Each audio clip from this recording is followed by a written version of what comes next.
You know that friend who discovered an amazing restaurant, told everyone about it, and then complained when it got too crowded and expensive? Well, maybe you've heard, Texas just became that restaurant. Except instead of a 2-hour wait for tacos, we're talking about housing markets that look suspiciously like the California nightmare people fled to escape. You see, the pandemic migration wave turned Texas into America's hottest real estate story. Remote workers earning Silicon Valley salaries could suddenly buy mansions for the price of Bay Area parking spots. Companies relocated headquarters while politicians declared victory for free market economics. And the math seemed unbeatable. Keep your coastal paycheck, slash your cost of living, and pocket the difference. Then, reality crashed the party. Home prices exploded, property taxes crushed the no-income tax advantage, insurance premiums doubled in 2 years, and infrastructure designed for a different population crumbled under the weight of all those U-Hauls streaming in from California. The state that promised escape from expensive coastal living had transformed into expensive coastal living with better barbecue. So, today's episode breaks down how Texas accidentally became the thing it promised to save you from, and why the Lone Star State's affordability crisis might be even worse than the problems that drove people there in the first place. Texas once strutted onto the national stage as America's bargain paradise. The promise was intoxicating: no state income tax, homes that didn't bleed you dry, and job markets that seemed to multiply like bluebonnets in the spring. For decades, the Lone Star State sold itself as the great escape hatch from coastal chaos, a place where a modest paycheck could still buy breathing room and maybe even a backyard big enough for a barbecue pit. Then came the pandemic, and with it, the largest game of musical chairs in modern U.S. history. Between 2020 and 2022, Texas raked in 382,436 new residents from other states, a population surge of 1.3% compared to the nation's paltry 0.13%. It looked like the perfect trick. Trade California's suffocating prices for Austin's open spaces, pick up a 4-bedroom for less than a Bay Area parking space, and pocket the difference. Big tech only added to the spectacle. Hewlett-Packard Enterprise shifted headquarters, Apple unveiled billion-dollar campuses, Tesla fired up its gigafactory. Each headline another confetti cannon for the Texas celebration. But what began as a stampede for prosperity soon resembled a stampede at the rodeo. Dust, noise, and plenty of bruised ribs. Texas didn't just inherit California's residents, it imported California's headaches. By 2022, Austin's median home price had bolted past $500,000. Dallas and Houston demanded 6-figure salaries just to get through the front door of an average house. San Antonio families discovered that affordable was a relic of the past. Property tax bills fattened, insurance premiums climbed like oil derricks, and the state's legendary low cost of living began to look more like a marketing slogan than a reality. New arrivals who pictured space and serenity instead found traffic jams, climbing rents, and strained infrastructure buckling under the weight of the boom.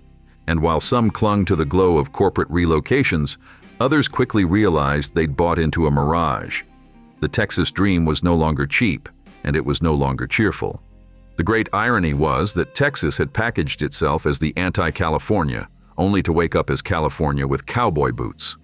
The roots of this downfall trace back to the very moment when the Lone Star State became the hottest relocation story in America, a story of opportunity that came preloaded with its own undoing.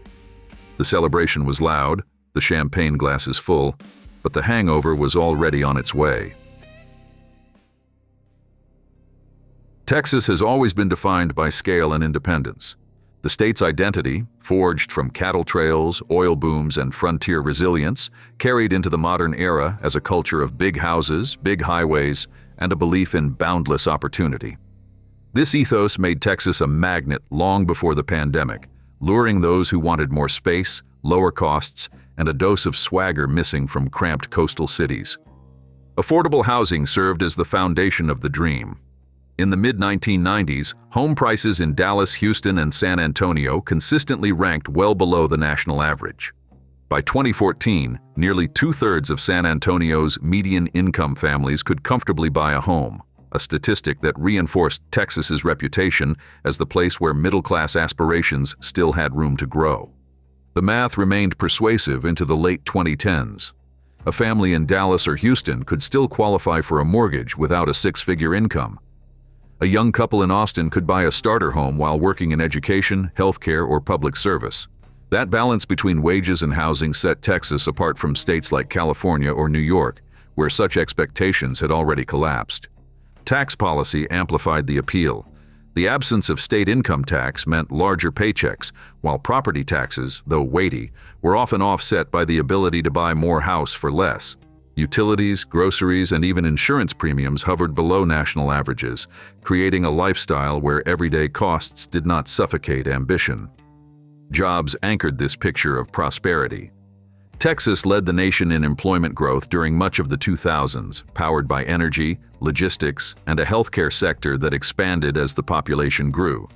Even before Tesla or Apple arrived, the Dallas-Fort Worth Metroplex alone was generating hundreds of thousands of jobs annually.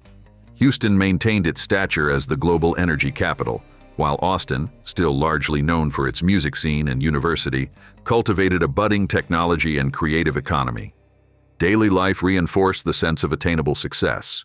Traffic existed, but it did not yet rival the gridlock of Los Angeles. Land remained plentiful, with subdivisions rising across the prairies and exurbs offering newcomers the chance to own property outright.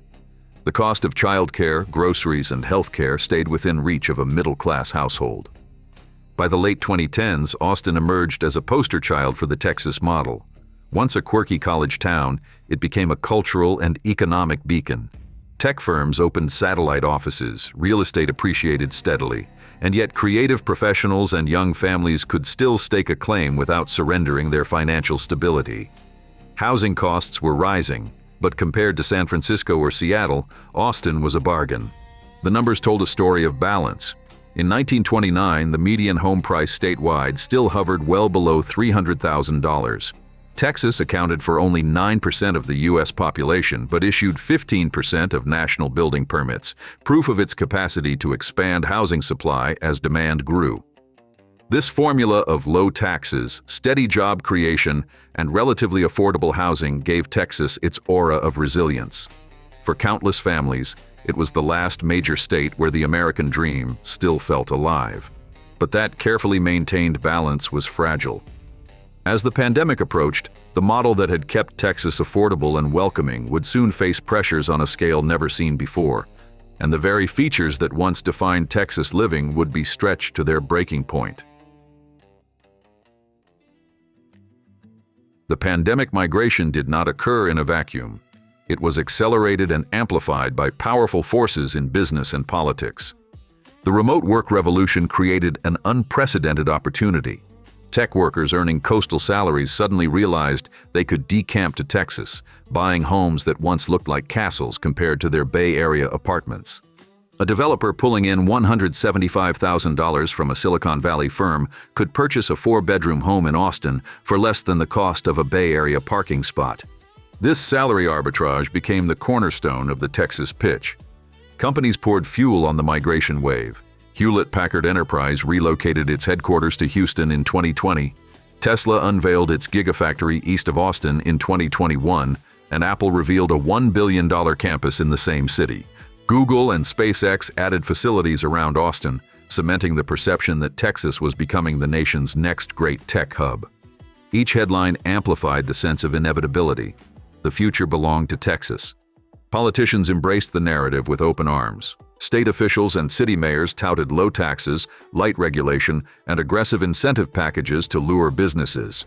Governor Greg Abbott proclaimed Texas as proof that the free market model delivered results, contrasting it against California's rising costs and regulatory burdens. The story resonated nationally, positioning Texas as the alternative to everything coastal America represented. But the influx of new residents from high-cost states reshaped Texas overnight. Between 2020 and 2022, 382,436 people arrived through domestic migration, with Californians leading the charge.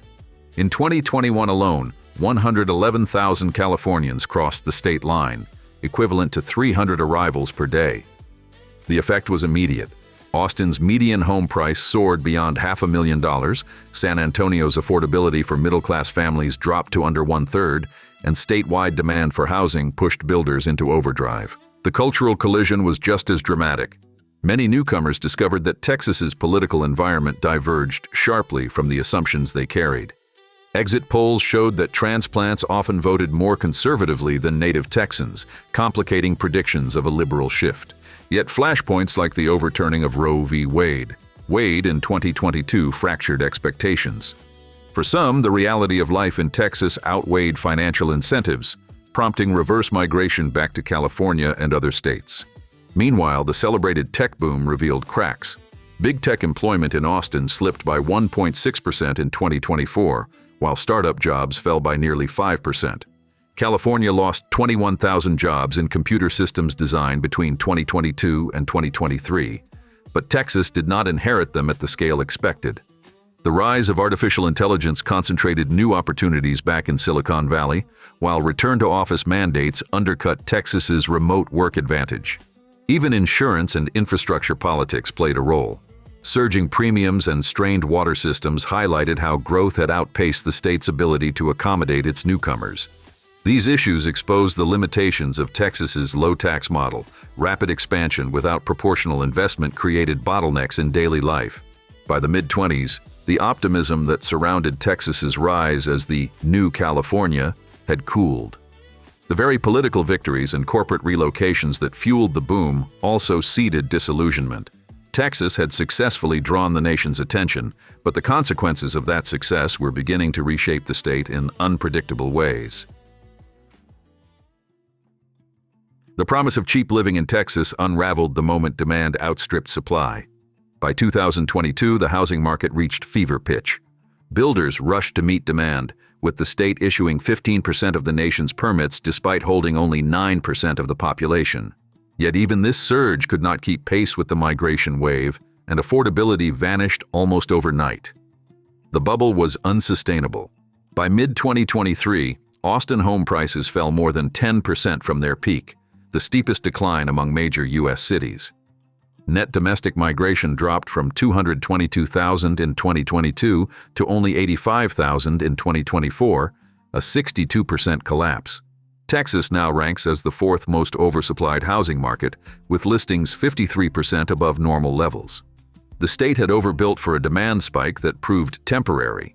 Yet for many residents, the pain did not recede with falling prices. Property taxes ballooned alongside rising valuations. Texas carries one of the nation's heaviest property tax burdens, at 3.71% of income, nearly double that of California. Homestead exemptions rose from $100,000 to $140,000, but the relief was swallowed by escalating appraisals. Annual bills exceeding $4,000 became the norm, undermining the no state income tax advantage. Insurance costs piled on.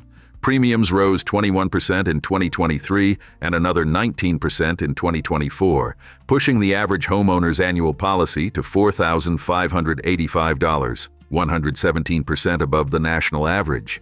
Some homeowners saw increases of 78% in a single year, driven by more frequent storms, inflation in reconstruction costs, and soaring reinsurance expenses. Renters fared no better. Median rents across Texas stood 10% higher in 2024 than in 2019, and the housing wage to afford a modest two-bedroom reached $29.64 per hour statewide. In Austin, renters needed more than $37 an hour to keep from being cost-burdened. With the minimum wage frozen at $7.25, a worker would need 154 hours a week to afford basic shelter. The broader cost of living rose in lockstep. Electricity averaged nearly 14 cents per kilowatt hour, and grid instability left residents facing unpredictable spikes. Healthcare became another flashpoint. Texas ranks fifth in healthcare costs nationally, with 16.4% of adults skipping doctor visits due to price. The state leads the nation in uninsured residents, holds one of the lowest ratios of physicians per capita, and reports the highest maternal mortality rate in the developed world. For new arrivals, the supposed savings disappeared into medical bills and insurance premiums. Infrastructure strains added insult to financial injury. Houston drivers lost 62 hours annually to traffic, costing over $1,000 each in wasted time and fuel. Dallas, Austin, and San Antonio ranked among the top 25 most congested cities in the country. water shortages loom, with the state projected to fall short by 4.7 million acre-feet during severe droughts by 2030. Energy demands surged 50,000 megawatts in a single year, exposing vulnerabilities in the state's independent grid. The cultural expectations of newcomers collided with these economic realities. Many discovered that Texas required more financial preparation than they had imagined. Political debates over reproductive rights, education standards, and social policy added another layer of complexity for households who thought the move was purely about cost. Surveys show rising regret among transplants who found themselves caught between high expenses and cultural dissonance. By 2025, Texas often resembles the very places people once fled: suffocating commutes, skyrocketing bills, and a quality of life ranking that has fallen to 38th in the nation. The Lone Star State once sold a dream of easy prosperity, but when the dust settled, the reality looked far more like California with cowboy boots. And now, we'd like to see you in the comments. Do you live in Texas? And if so, do you agree? We look forward to hearing from you. And with that said, thanks for joining us for another episode.